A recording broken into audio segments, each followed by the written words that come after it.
नमस्कार, महाराष्ट्र फाइल देख रहे हैं आप। मैं हूं आपके साथ हर्ष भारद्वाज। जिसमें बात करेंगे आज सबसे पहले महाराष्ट्र में क्या वाकई बदलने वाला है मैरिज रजिस्ट्रेशन कानून। फिर आपको बताएंगे मुस्लिमों के लिए 50% कोटा खत्म करने पर कौन पहुंचा हाईकोर्ट। फिर बात करेंगे राहुल गांधी की उस पेशी की जिसको लेकर मच गया बवाल। बात करेंगे सीएम फडणवीस की भी कि किस तरीके से कांग्रेस को सीएम ने लगाई लताड़। बात होगी कांग्रेस विधायक साजिद खान को मिली धमकी की भी। लेकिन उससे पहले एक नजर टॉप हेडलाइन पर। महाराष्ट्र सरकार के एजुकेशन में मुसलमानों के लिए 50% कोटा खत्म करने के फैसले के खिलाफ हाईकोर्ट में याचिका, सोमवार को होगी सुनवाई। लव जिहाद रोकने के लिए महाराष्ट्र में बदला जाएगा मैरिज रजिस्ट्रेशन कानून, किरीट सोमैया की फडणवीस से बड़ी मांग। राहुल गांधी की भिवंडी कोर्ट में हुई पेशी, बीजेपी कार्यकर्ताओं ने दिखाए काले झंडे। एआईएमआईएम में कांग्रेस का विरोध प्रदर्शन शर्मनाक, सीएम देवेंद्र फडणवीस ने कांग्रेस को लगाई लताड़। बिश्नोई गैंग ने कांग्रेस विधायक साजिद खान को दी बड़ी धमकी, सीएम देवेंद्र फडणवीस ने विधायकों की सुरक्षा को बढ़ाया। सबसे पहले बात करेंगे उस बवाल की जो 5% आरक्षण के लिए हो रहा है। मुस्लिम कम्युनिटी को एजुकेशन में 5% रिजर्वेशन खत्म करने के महाराष्ट्र सरकार के फैसले को चुनौती देते हुए बॉम्बे हाईकोर्ट में रीट पिटीशन फाइल की गई है।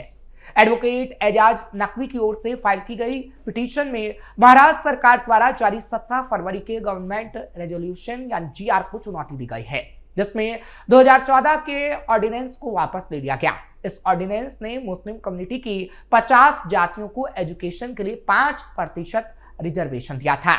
नाराज होकर नकवी ने अपनी याचिका में कहा, जिस तरह से रेस्पोंडेंट जरूरतमंद नागरिकों के लिए बराबरी और भाईचारे के संविधान के आदेश का उल्लंघन कर रहा है, उससे नाराज होकर यह याचिका दायर की गई है।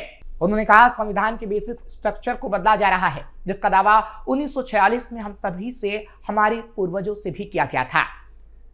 महाराष्ट्र के सोशल जस्टिस और स्पेशल एड डिपार्टमेंट द्वारा जारी किया गया जीआर संविधान का उल्लंघन है और यह सोशली और एजुकेशनली बैकवर्ड क्लास और मुस्लिम कम्युनिटी के हितों के भी खिलाफ है।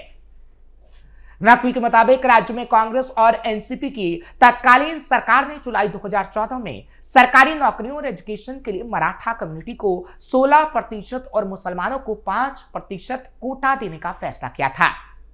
हालांकि मुसलमानों के लिए रिजर्वेशन को हाईकोर्ट में चुनौती दी गई और कोटा बरकरार रखा गया, लेकिन सिर्फ शिक्षा के लिए, ना कि पब्लिक सर्विस के लिए। 2014 में ही नकवी ने दावा किया कि तब से मुस्लिम समुदाय की लगभग 50 पिछड़ी जातियों को शिक्षा में इस 5% कोटे का फायदा मिल रहा था। अपनी याचिका में नकवी ने कहा कि मुस्लिम समुदाय को 5% कोटा देने पर आज तक कोई आपत्ति नहीं हुई और पिछड़ा वर्ग आयोग के सामने इसके खिलाफ कोई शिकायत दर्ज नहीं की गई। हालांकि बिना कोई मजबूत कारण दिए राज्य ने कोटा वापस ले लिया। याचिकाकर्ता ने आगे कहा कि राज्य मुस्लिम समुदाय को 5% कोटा वापस लेने के अपने फैसले को साबित करने के लिए कोई मापनीय डेटा पेश करने में दिक्कत नहीं होगी और उसे हाईकोर्ट में यह करना चाहिए। हालांकि याचिका पर सोमवार को सुनवाई होने की संभावना जताई गई है। अब बात करेंगे किरीट सोमैया की उस बड़ी मांग की जो सीएम देवेंद्र फडणवीस से की गई है। दरअसल महाराष्ट्र बीजेपी के वरिष्ठ नेता किरीट सोमैया ने राज्य में लव जिहाद रोकने के लिए विवाह पंजीकरण कानून में बदलाव की मांग की है।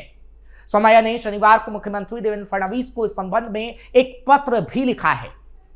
सोमैया ने मांग की है कि गुजरात की तर्ज पर ही महाराष्ट्र में भी कानून बदल जाए।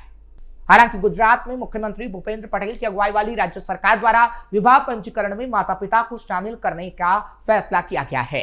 मोटे तौर पर कोई दो वयस्क अगर शादी करना चाहते हैं तो उनका विवाह पंजीकरण तभी होगा जब इसमें माता पिता की अनुमति होगी और महाराष्ट्र में भी ऐसा लाने की बात कही जा रही है। यानी राज्य सरकार ने धोखाधड़ी से शादी और लव जिहाद पर रोक लगाने के लिए कदम उठाया गुजरात के अंदर, और ऐसा ही कदम महाराष्ट्र के अंदर भी उठाने की मांग की जा रही है, जिसके लिए देवेंद्र फडणवीस को पत्र लिखा गया है, जिसका जवाब सीएम जल्द ही दे सकते हैं। दरअसल बीजेपी नेता डॉक्टर किरीट सोमैया मुख्यमंत्री देवेंद्र फडणवीस को लिखे पत्र में कहते हैं कि लव जिहाद के मामलों में लड़कियों की सुरक्षा के लिए एक्ट और नियमों में बदलाव किया जाए। उन्होंने लिखा है कि अंतर धार्मिक विवाह रजिस्ट्रेशन में माता पिता को जानकारी देना जरूरी है। किरीट सोमैया ने लिखा है कि गुजरात सरकार ने लव जिहाद के मामलों में लड़कियों की सुरक्षा के लिए नियम बनाने की पहल की है।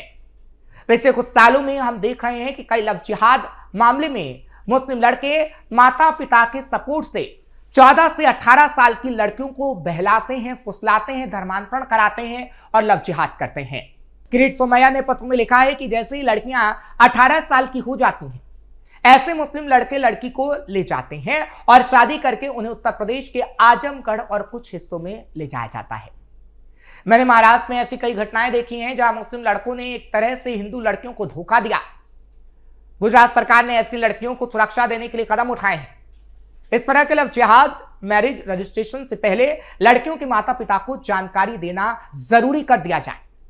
उन्होंने कहा कि मैं महाराष्ट्र सरकार से रिक्वेस्ट करूंगा कि वो युवा हिंदू लड़कियों को बचाने के लिए इस नियम के नियमों पर विचार करें। किरीट सोमैया लंबे समय से महाराष्ट्र में लव जिहाद के खिलाफ लड़ाई छेड़े हुए हैं। अब बात करते हैं राहुल गांधी की, क्योंकि महाराष्ट्र की भिवंडी कोर्ट में कांग्रेस नेता राहुल गांधी की पेशी हुई। पेशी के लिए भिवंडी कोर्ट जाते समय मुलुंड टोल नाका पर राहुल गांधी के काफिले को काले झंडे दिखाए गए। बीजेपी के युवा कार्यकर्ताओं ने राहुल गांधी को काले झंडे दिखाए। राहुल गांधी भिवंडी कोर्ट में आरएसएस मानहानि केस में पेश हुए। राहुल गांधी के वकील नारायण अय्यर ने कहा कि राहुल गांधी पेश हुए थे लेकिन वो माफी नहीं मांगेंगे। दरअसल पहले शिवराज पाटिल इस केस में जमानतदार थे, लेकिन उनकी मौत के बाद कानूनी प्रक्रिया के तहत नया जमानतदार जरूरी है। वकील की तरफ से कहा गया कि राहुल गांधी माफी नहीं मांगेंगे, ट्रायल फेस करेंगे। राहुल गांधी के खिलाफ कोर्ट में दी गई याचिका के शिकायतकर्ता राजेश कुंटे ने कहा, राहुल गांधी ने जो बयान दिया था वो गलत है। कई बार साबित हो चुका है कि गांधी की हत्या से संघ का कोई लेना देना नहीं है। शिकायतकर्ता राजेश कुंटे ने कहा, हमारे पास जो भी सबूत हैं उसे हम कोर्ट में आगे आने वाले समय में पेश करेंगे।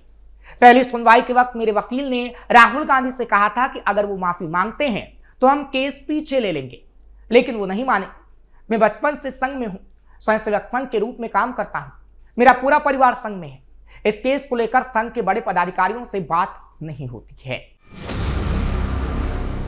अब बात देवेंद्र फडणवीस की, जिन्होंने कांग्रेस को लंबी लताड़ लगाई। यानी महाराष्ट्र के मुख्यमंत्री देवेंद्र फडणवीस ने एआई समिट के दौरान भारतीय युवा कांग्रेस के कुछ कार्यकर्ताओं द्वारा केंद्र सरकार और भारत अमेरिका व्यापार समझौते के विरोध में किए गए प्रदर्शन की कड़ी आलोचना की है। उन्होंने इस घटना को अनुचित और निंदनीय बताया।